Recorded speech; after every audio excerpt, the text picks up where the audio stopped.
کبھی سوچا ہے کہ کیا پوری انسانی تاریخ کو ایک ناول کی طرح پڑھا جا سکتا ہے؟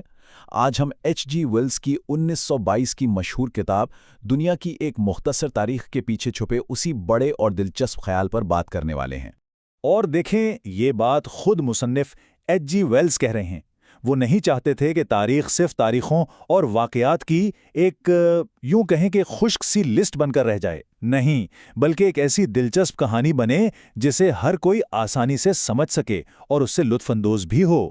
تو آخر اس بڑے منصوبے کے پیچھے کیا سوچ تھی؟ اور ویلز یہ کہانی سنانا کس کو چاہتے تھے؟ آئیے دیکھتے ہیں۔ دیکھیں، ویلز صرف حقائق کا خلاصہ نہیں کر رہے تھے، وہ تو ہمارے ماضی کو سمجھنے کے لیے ایک بالکل نیا فریم ورک، ایک نیا ڈھانچہ بنا رہے تھے، انسانی ترقی کی ایک مکمل داستان۔ اور یہاں بات واضح ہو جاتی ہے کہ یہ کتاب کس کے لیے تھی۔ یہ ماہرین کے لیے نہیں تھی، بلکہ ان مصروف عام لوگوں کے لیے تھی جو تاریخ کے بارے میں اپنی سمجھ کو تازہ کرنا چاہتے تھے۔ یہ انسانیت کے عظیم سفر کی ایک نئی تصویر پیش کرنے کی ایک کوشش تھی۔ تو آئیے اب ذرا اس کتاب کی فہرست مضامین پر ایک نظر ڈالتے ہیں اور دیکھتے ہیں کہ یہ مختصر تاریخ اصل میں کتنی وسیع ہے۔ کہانی کا آغاز انسانوں سے نہیں بلکہ اس سے بہت بہت پہلے ہوتا ہے۔ ویلز ہمیں وقت کے بالکل آغاز میں لے جاتے ہیں جب ہماری دنیا خلا میں صرف گرد اور گیس کا ایک بادل تھی۔ پھر ہم لاکھوں سال آگے بڑھتے ہیں ایک ایسی دنیا میں جہاں بڑے بڑے دیو ہے کر رینگنے والے جانوروں کا راج تھا۔ ویلز کے لیے یہ صرف ایک باب نہیں بلکہ یہ اس بڑے سٹیج کو تیار کر رہا ہے جس پر انسانیت کی کہانی بعد میں سامنے آئے گی۔ اور آخرکار اس وسیع کائناتی پس منظر میں انسان منظر عام پر آتے ہیں۔ ویلز کے نزدیک ہم کہانی کا آغاز نہیں ہے بلکہ ایک بہت ہی پرانی کہانی کا ایک نیا اور اہم حصہ ہے۔ اور یہ چارٹ کتاب کی ساخت کو بہت شاندار طریقے سے واضح کرتا ہے۔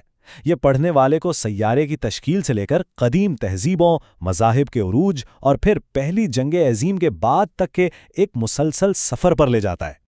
اس لمبے سفر کو حقیقی محسوس کرانے کے لیے ویلز نے صرف الفاظ کا سہارا نہیں لیا بلکہ انہوں نے بہت ساری تصویریں بھی شامل کیں۔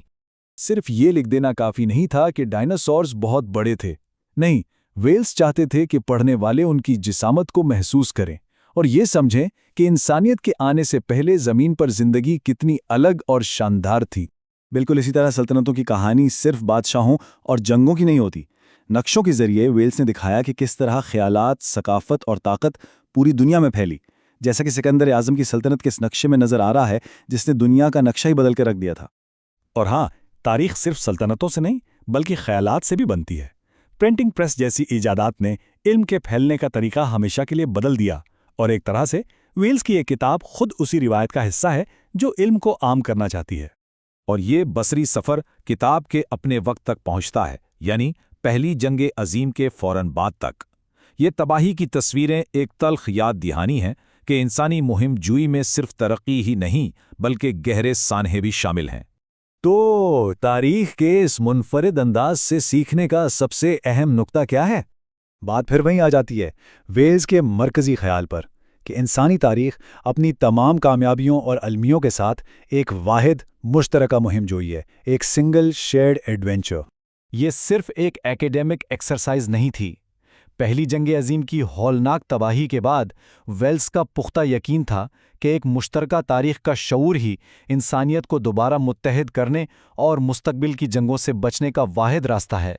یہ ہمیں ایک بہت اہم سوال پر سوچنے پر مجبور کرتا ہے۔ آج معلومات کے سیلاب میں کیا انسانیت کی ایک واحد مشترکہ کہانی کی تلاش پہلے سے کہیں زیادہ ضروری نہیں ہو گئی ہے؟